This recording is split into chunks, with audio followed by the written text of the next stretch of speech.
It's almost 10 years since Australian David Hicks was captured in Afghanistan and handed over to US forces. But all this time later, the former Guantanamo Bay inmate is still embroiled in legal dramas. Today, the Supreme Court in Sydney froze a Hicks family trust containing earnings from the sales of his memoir after an application from the Commonwealth prosecutor. The DPP wants to seize Hicks's money, arguing the law prohibits him from profiting from his crimes. They're referring to his 2006 conviction on terrorism offences by an American military commission. But Hicks's lawyers and supporters have always argued that trial was a kangaroo court, the same argument they'll use this time around, as Connor Duffy reports.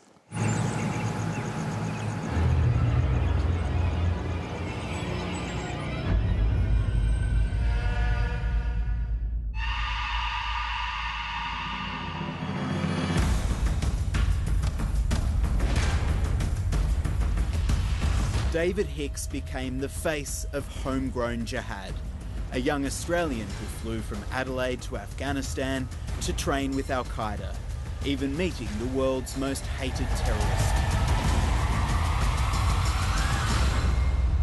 His capture, alleged torture, and 5.5 years in solitary confinement at the world's most notorious prison, Guantanamo Bay, made him a symbol of the excesses of the war on terror, with supporters rallying for his release. Today, David Hicks continues to polarise Australians. David Hicks tells a story. He tells a story about being subject to abuse and torture. One of the organisations I think he was involved in was Lakshmi Toiba. It's a proscribed organisation here. It is a terrorist organisation.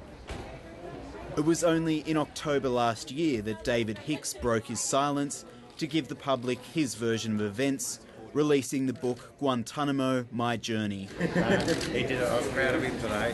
It's reportedly sold 30,000 copies, and now federal authorities have swooped to deny Hicks any financial reward from his own life story. I would relish the opportunity if the government attempted to take my money, because it would mean for the very first time I get to go in front of a real judge in a real court. The reason why they're going after Hicks now. Today, a small group of protesters gathered outside the Supreme Court, where it's alleged David Hicks's guilty plea to a US military commission on charges of providing material support to terrorism mean his book sales fall under the Proceeds of Crime Act. David Hicks wasn't in court, but unofficial family spokesman and former lawyer Stephen Kenny says the application will be fought. It may have been an offence for an American citizen, but he wasn't an American citizen. We looked very carefully at whether or not David had committed any offence known to Australian law, either in Australia or internationally, and we could not find any crime that he had committed. Hicks's supporters believe then Attorney General Philip Ruddock changed the proceeds of crime laws in 2007 with David Hicks in mind. The Howard government certainly did, and there was a specific passage in that legislation that referred to military commissions because they weren't caught by the proceeds of crime, because they weren't really a recognised court. The new Labor government repealed the reference to military commissions, but Hicks's legal team fears he may still be caught by the Act. The architect of the old 2007 laws says there's an important principle behind the DPP's case. If you robbed a bank, you don't keep the proceeds. If you want to write a book about robbing a bank, you don't keep the proceeds. In my view, if you train with a terrorist organisation and you're convicted, it's an offence, and you ought not to be able to profit from it. As well as disputing the legality of the US military trials, Hicks's legal defence will centre on the assertion his conviction came as a result of duress. If you call torture, holding people in solitary confinement, what I would call unlawful imprisonment for 5 years, I think that's duress. I'm very sure that was duress. And David was keen to get out of there. He had to get out of there. The point I would make is there's no duress. The fact is, in the United States, plea bargains have always been relevant.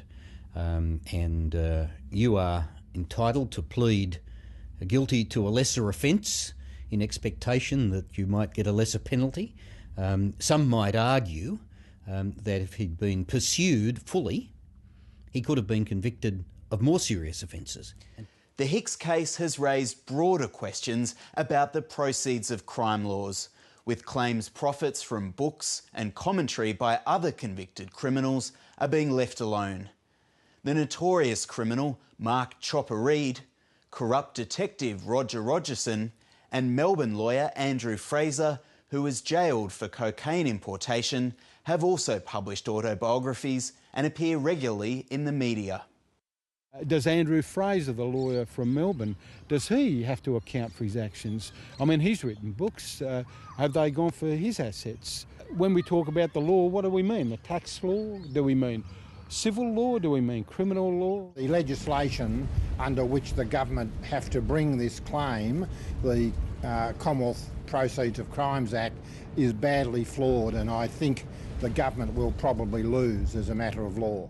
For now, Hicks's case has been adjourned until later this month, and when the legal manoeuvres resume inside, the political noise outside is sure to follow. These proceedings are designed to silence dissent, are designed to stop an independent voice, someone telling their story about their experience under the War on Terror. Connor Duffy reporting.